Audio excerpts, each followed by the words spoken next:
Hi guys, எல்லோரும் எப்படி இருக்கீங்க? வாங்க நம்ம பூண்டு, மிளகு, கருவேப்பிலை குழம்பு வைக்கலாம். வீடியோக்குள்ளே போகலாம். அடுப்பு பற்ற வச்சு சட்டி வச்சுக்கிறேன். சட்டி காஞ்சோடனே கருவேப்பிலையை வாஷ் பண்ணி வச்சுருக்கேன். நல்லா அதை பொன்னிறமாக வதக்கிக்கலாம். பொன்னிறமாக வதக்கி கலர் மாறுற வரை நல்லா வதக்கிடுங்க. நல்லா வதங்கிடுச்சு. இது வேறு எண்ணத்தில் மாற்றிடுங்க. அதை அரைச்சிக்கலாம் மிக்சியில் போட்டு.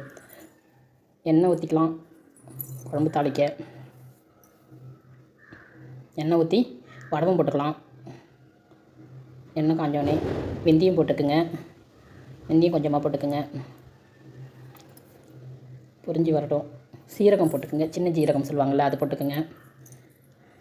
மிளகு போட்டுக்குங்க. மிளகு தான் இந்த குழம்புக்கு டேஸ்ட்டே. இந்த குழம்போட இந்த மிளகு கடிச்சு சாப்பிட்டா நல்லாயிருக்கும். பூண்டு போட்டுக்குங்க. ஒரு பவுல் ஃபுல்லாக இருக்குது, போட்டுக்குங்க. பூண்டு நல்லா வதங்கட்டும். சின்ன வெங்காயம் கட் பண்ணி வச்சுக்கோங்க. சின்ன வெங்காயம் தான் இந்த குழம்புக்கு நல்லாயிருக்கும். இல்லை உங்கள்கிட்ட சின்ன வெங்காயம் இல்லைன்னா பெரிய வெங்காயம் ஒன்று பெருசாக கட் பண்ணிக்கோங்க. ஒரு சின்ன வெங்காயம் போட்டுக்கிறேன். அம்புட்டு ருசியாக இருக்குங்க, செய்து பாருங்கள். நல்லா டேஸ்ட்டாக இருக்கும் சின்ன வெங்காயம் போட்டால். உப்பு போட்டுக்குங்க. வெங்காயம் வதங்க. மஞ்சத்தூள். தக்காளி பழத்தை எடுத்து மிக்சியில் அரைச்சி வச்சுக்கோங்க.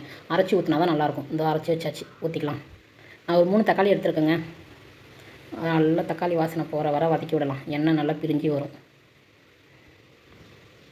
நல்லா வதக்கி விட்டுட்டு நல்லா சூப்பராக இருக்கும். அந்த கருவேப்பிலையை அரைச்சி வச்சுக்கோங்க. இந்த லெவலில் இந்தமாரி நல்லா எண்ணெய் குதிச்சு வந்தோடனே அந்த கருவேப்பிலை அரைச்சது போட்டுக்கலாம். மழை அரைக்காதீங்க, கொஞ்சம் நொர அரைங்க, அப்போ தான் நல்லாயிருக்கும். நல்லா வதக்கி விடுங்க. கருவேப்பிலையும் தக்காளி எல்லாம் ஒன்றா மிஸ் ஆகட்டும். ஒரு மாதிரி க்ரீன் கலரில் வரும். நல்லா எண்ணெய் திரிஞ்சு வரும். பார்க்கவே நல்லாயிருக்குங்க. செஞ்சு சாப்பிட்டு பாருங்கள். மல்லித்தூள் போடுறேன். போட்டாச்சு. மல்லித்தூள், மிளகாய்த்தூள், குழம்பு மிளகாய்த்தூள் போட்டுக்கலாம்.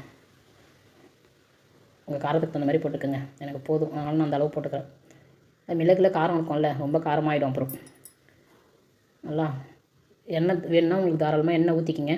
தேவைப்பட்டால் நான் நடுவில் எண்ணெய் ஊற்றிக்கிட்டேன், உங்களுக்கு காமிக்க முடியல. நல்லா இந்த மாதிரி வரணுங்க. நல்லா கொதிச்சு கருவேப்பிலை சேர்த்துங்க.